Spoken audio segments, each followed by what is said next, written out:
Hi, I'm Ben. Welcome back to my channel. Today is January the 1st, New Year's Day, so I'd like to first wish everyone a Happy New Year. I hope you had a very fun or chilled end to your 2024, whichever suited you best. For us, we didn't really do anything. I think if you drink, December can become a very boozy heavy period, and we just weren't in the mood for another big celebratory night out. So we stayed in and we played a board game called Azul, which is like this Portuguese tile placing game, which is quite fun, and we made some nice food and we watched a couple of episodes of Squid Game, and that was all the fun we needed. So I'm feeling pretty fresh today. It's quite nice to enter a new year with a clear head. Last year, or I guess towards the end of 2023, someone in my comments mentioned this thing they do where they read a whole novella on New Year's Day every year, and I thought that sounded really fun. So I joined in with that last year and I read Eastbound by Melis de Carangal, and I think I gave it 3 stars, but it really has stuck with me. I think I'd probably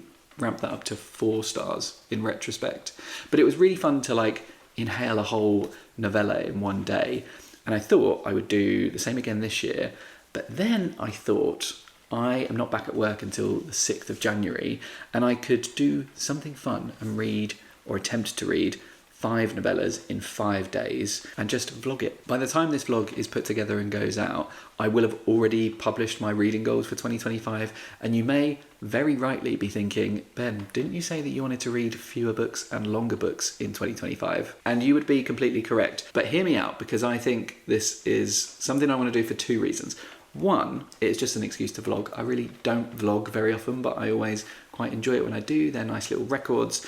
And 2, knowing myself and how I track my reading, it will be at the back of my mind that I'm feeling behind if I just read longer books. And so what I'm thinking is, if I read 5 books in the first 5 days, it creates this little buffer zone where I will not be thinking about the fact that I'm behind, because I will be immediately ahead. And then I can read the chunksters without a care in the world. That is just my warped rationale, and I hope you will accept it as readily as I've accepted it for myself. Anyway, I have picked out 10 short books as a bit of a bank to choose from, and I think I'm just going to pick each day by whim what I'm feeling like and what sort of length of book or density of book that I'm going to be able to manage based on what I'm doing each day.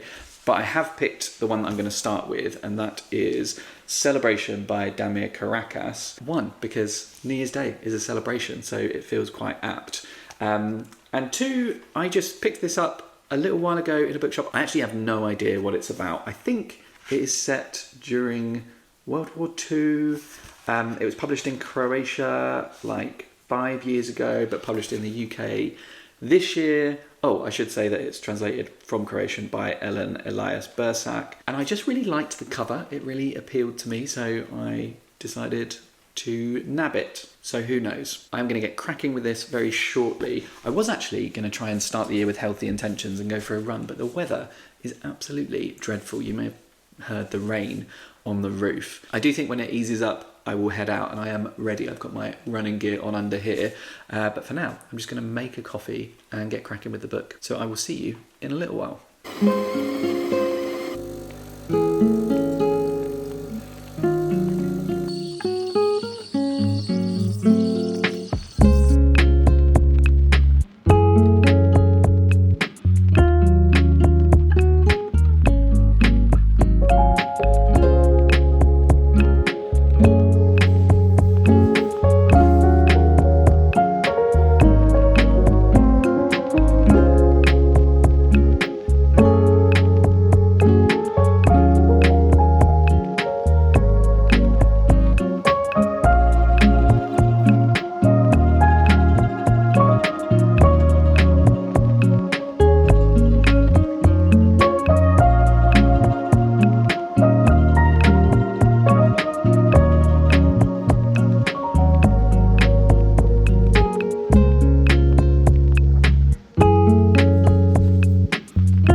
going to Oxford today to see some friends.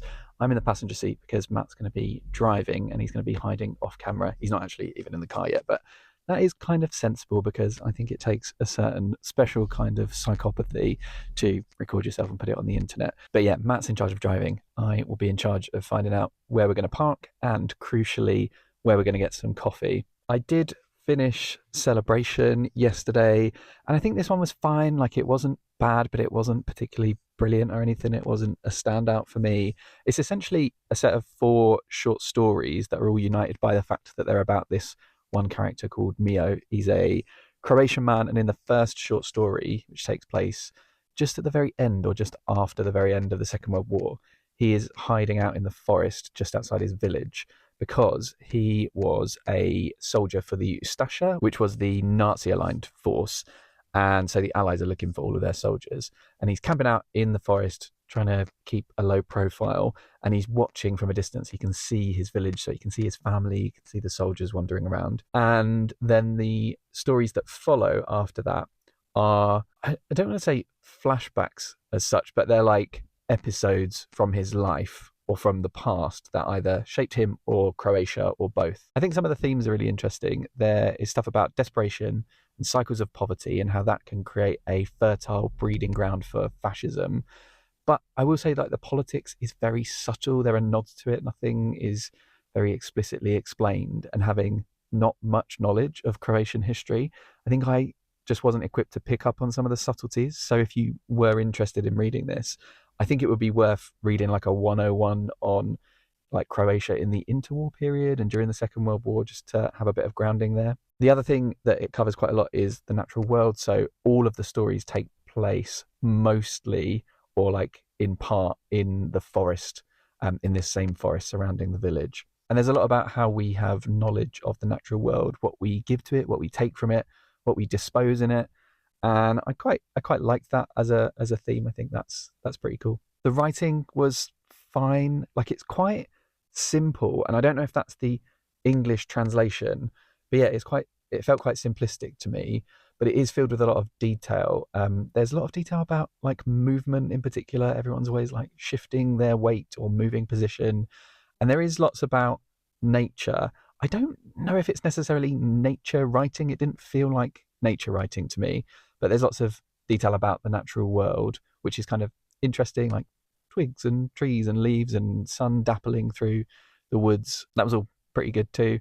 But I didn't find much beauty in it, and I think that's what was missing for me. Like, I'm not an underliner, but if I were an underliner, I don't think there would have been much that I took a pencil to in this book. Yeah, just fine, that one. What I am taking with me today, though, and I've actually already started it this morning, is Shy by Max Porter. And I've taken this one because we're going to be quite busy, I think. And this is told in sort of little vignettes. There's a lot of like section breaks, which might make it easy to pick up and put down as and when I need to. But yeah, already loving this. But I'll talk more about that once I have read it. But yeah, we need to set off. So I'm going to stop recording and we're going to get on our way.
Hello again. I was going to film this update when I got home last night, but we didn't get home until like 9 o'clock, which wasn't too late, but I was absolutely shattered. It was a very lovely day though. Oxford is beautiful. It's only the second time I've ever visited, and we were very lucky with the weather. It wasn't rainy. It was very cold, but the sunlight was just beautiful. And so we walked around the city, we had some food, had a wander around Christchurch Meadows, which was very pretty. Had to zigzag quite a lot through the paths to avoid all of the mud and the puddles though, because I was not wearing appropriate footwear. And of course, you cannot go to Oxford without visiting Blackwell's bookshop. And it's just so good. Like, I think it might be the best bookshop in the country. It's like a labyrinth. There's so many little nooks and crannies in there. And also when you go downstairs, you open out into this big space. I cannot for the life of me remember what it's called, but it blows my mind every time. And it's very nice to have a little pootle around, even if that space is filled mostly with academic books, which are not what I'm looking for. But we can all seek out a bit of beauty, even if it's not the genre we're after. So yes, had a very nice day. I didn't throughout the day get as much time to read as I wanted, so I did have to finish Shy when I got home in the evening. I finished it in bed, which is why I didn't record my review last night, because no one wants a video from me from my bed. But I did finish it, and I have to tell you, I absolutely loved it, which came as a real surprise to me actually, because I had previously read Max Porter's Grief is the Thing with Feathers, and I didn't massively get on with it. I know people found it devastating and beautiful, but something about it just didn't click with me. I couldn't get into the rhythm of the writing, into the imagery and the poetry of it. And so I was left a bit lukewarm and was maybe thinking that Max Porter wasn't for me, but lo and behold, this one is terrific. So this one is about a teenager, a young man called Shy, who is in a special school for disturbed boys. It's like a boarding school. It's called Last Chance, and it's this big converted mansion. And at the very start of the book, Shy is putting on this rucksack filled with stones, and he's creeping out of the mansion under the cover of night. I'm not sure where he's going or what he's trying to do, but as he is making his way out of the school through the grounds, we get this sort of cacophony of voices, of things that have been said to him, things where people have tried to support him or berated him or asked him why is he like he is. And at first I thought maybe he had recorded these snippets of other people's dialogue and he was listening to that, because he also has a Walkman and he's got headphones on. But I think he's actually listening to music, and these little snippets are just from his memories. They're like running through his mind. As well as the snippets, we also get flashbacks to things that he's done, scenes in his life, behaviours that he has displayed that have landed him at the school, and some things that have played out while he's at the school. He's got these quite complex relationships, often quite damaging, with some of the other boys in the school. What I think this book has got in spades is just this very realistic account of these cycles of like masculine pride and then shame when it's damaged, and then how that turns into rage, or rather how it can turn into rage, because obviously not every boy and man acts like this. And it covers how boys can purposefully damage each other's egos and rile each other up and make these cycles worse and more intense. Somehow I could really relate to this. Like, I am not a violent person. I've never been violent in my life. Although, actually, I will address, you may have noticed I've got some band-aids or plasters on my knuckles. Don't worry, I've not taken up bare knuckle boxing. It's actually a really lame way that happened. I was just putting the bed sheet back on my bed. It had like popped off the corner, and as I pushed down, I scraped my hands on the bed frame, and then I just went back to reading, and then I looked down and there was just like blood dribbling down my knuckles. And I wouldn't go as far as to say I freaked out, but I was like, oh my god, what is happening? So that's why I am damaged goods at the moment. It's not because I've been inspired to get into any fights. But yeah, I could relate to this because I think it captures so well like the mental spiraling that you can go through when you doubt yourself, or where you feel ashamed of something, where you replay something in your mind, and that makes it worse, and you like amplify it way worse than what actually happened. And then that can lead to behaviour that's just completely disproportionate, and that behaviour might be like, I don't know, emotionally self-destructive. It doesn't have to be physically destructive. But yeah, I found that really believable. The book also has just tons of rhythm to the language. Shai's a big fan of music. He likes garage and jungle, and there is just this like propulsive beat to the way that the words are written, and I found that really pulled me along. I absolutely loved it. I'm really, really, really pleased with this, and it makes me more excited to get to Max Porter's other book that I haven't read, which is Lanny. So that is that one, and I've been thinking about which book I want to tackle today, and I've got two options that I'm thinking about. One is A Room Above a Shop by Anthony Shapland, which is a book coming out in February. No, it's coming out in March, and it's about the growing relationship between two, I guess, closeted men in South Wales in the late 80s when stigma was rife. It sounds really beautiful when it's told in these little vignettes, so that's another one that's quite poetic. Or the other one was a book that I found. I was just checking my Kindle for like what I had on there, and there is this short novella that I had bought and completely forgot about called The Practice, the Horizon and the Chain by Sofia Samatar. And I cannot for the life of me remember where I saw it, but it was on some list of like great books in 2024, and it caught my attention. And I can't remember the plot, I can't remember what it was that appealed to me about it, but clearly it appealed to me enough to nab it. And I read the first page and it sounds really interesting, so I might give that a go because it will spice things up, something a little bit different. But yeah, we'll see. For now though, I'm going to head out, go and get a coffee somewhere, make a start on one of these books, and I will catch up with you again shortly.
Hello again. It is not the 5th of December. It is the 10th of December now. Wait, did I say December? It's January. That's how messed up my brain is. It is the 10th of January. My vlogging came to somewhat of an abrupt end because I got a little bit unwell.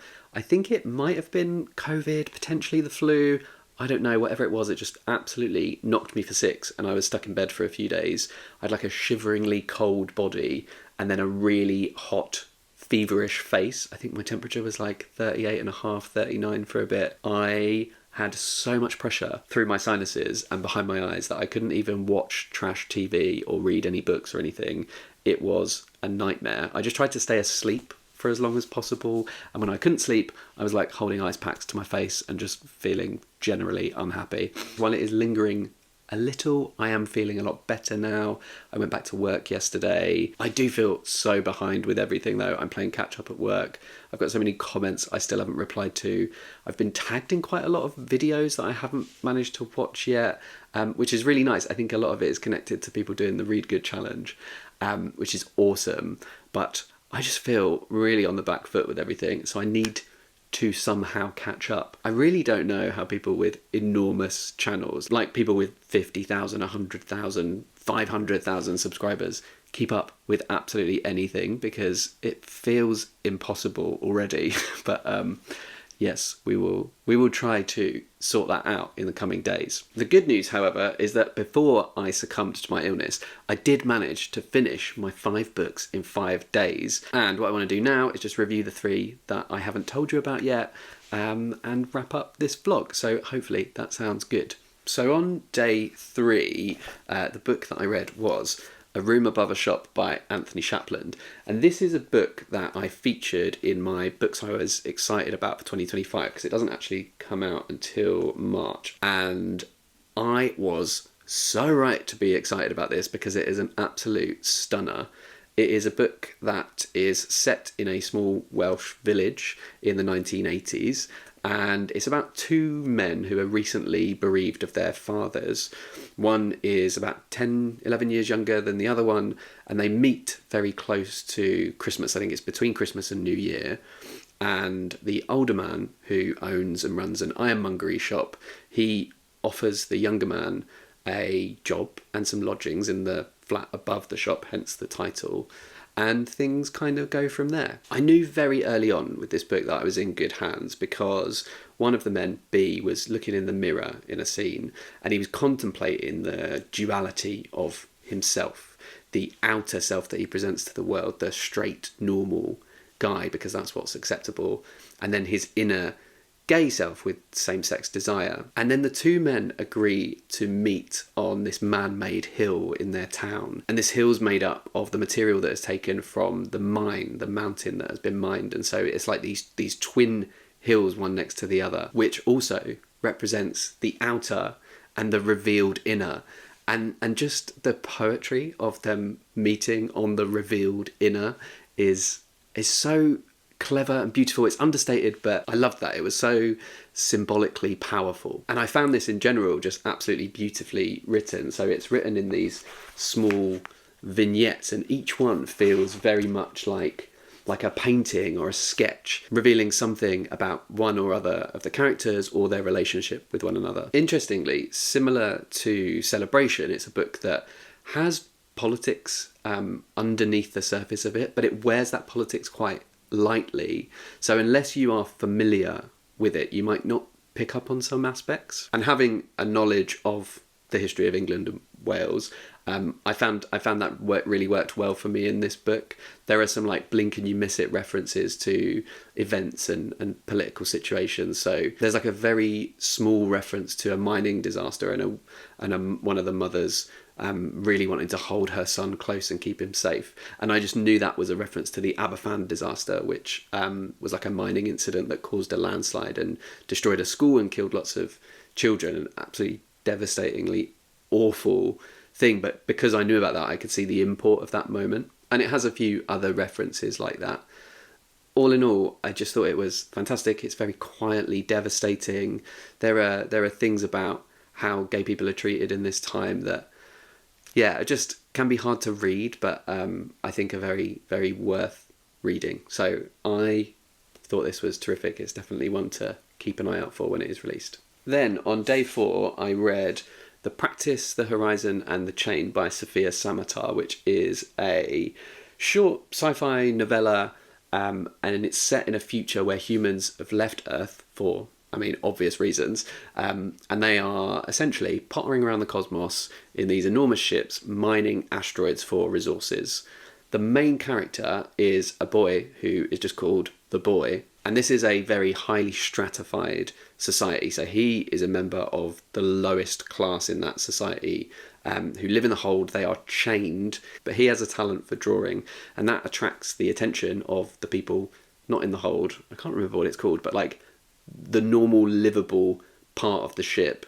And so they call him up and they sponsor him to come and take part in this program where he can move up a class, basically. I did like this book. I think it has stuff to say about class structures. It's got some really interesting aspects of like emergent mythology in groups, which is quite interesting to read about. And it has some really good story beats, great pace to it, And it is very beautifully written. Like, if you like your sci-fi beautifully written, this is a good example of that, I think. What held me back from fully loving it, I think, was that there are a few plot holes in it that I just couldn't get over. There's this like communication related thing that I don't think quite bears much scrutiny, and the economics of the entire thing were a little bit wonky. There's this slightly expository scene where some of it is explained, and I was like, I don't think that's entirely how economics works, but you can get over it if you're not bothered too much about that. But the message is basically like,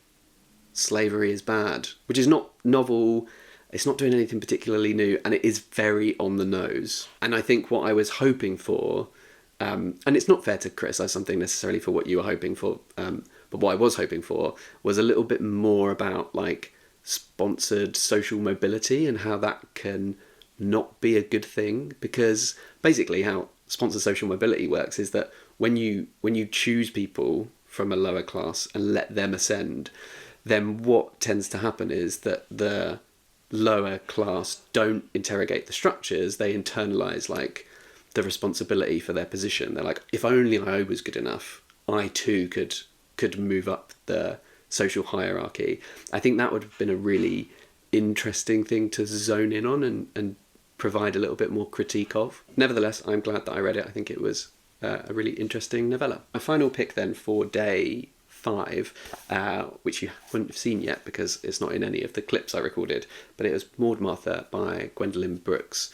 This was released originally in the 1950s, and Brooks was a quite prolific poet. I think she won the Pulitzer Prize. This is her only work of fiction. It's a book told in 34 vignettes, and it's about a young black girl called Maud Martha in the 1940s and 50s in the US and her experience of growing up and becoming a wife and a mother. One thing it does really nicely is that I think the narration really keeps pace with how she is aging. So early on in the book, the narration is much more like wide-eyed and naive and amazed by the things around her. There's this really beautiful scene of her just, I guess, thinking wondrously about, is it dandelions? I think that's a dandelion on the front. I'm going to look very silly if it's not. But she finds this like very ordinary thing very beautiful, and she's trying to consider that, and it's a really nice start to the book. And in these early chapters, it's like laced with exclamation marks and excitement. But as the book moves on, she becomes more self-aware and self-conscious. The tone becomes serious and responsible. There are some really breathtaking and beautiful scenes in this book, lots of which show very subtly different things about her experience and her personality. So as some examples, there's one where she catches a mouse but she can't kill it, and it's just this very tender moment that tells you so much about her character. And then there are a couple of others where like her experience of being a black person in America at this time really comes to the fore, and you feel for her so much. So she goes with someone on a date to a cinema, and they really love the show, and then when the lights come up they realise they're the only non-white people there, and the way you just feel the discomfort of that is really quite astounding. And there's a similar one later on where she takes her daughter to see Santa at a mall, and it's just a very awkward situation that she has to kind of broker, because she is obviously outraged about whatever happens, but she also wants to protect her daughter's innocence for as long as possible.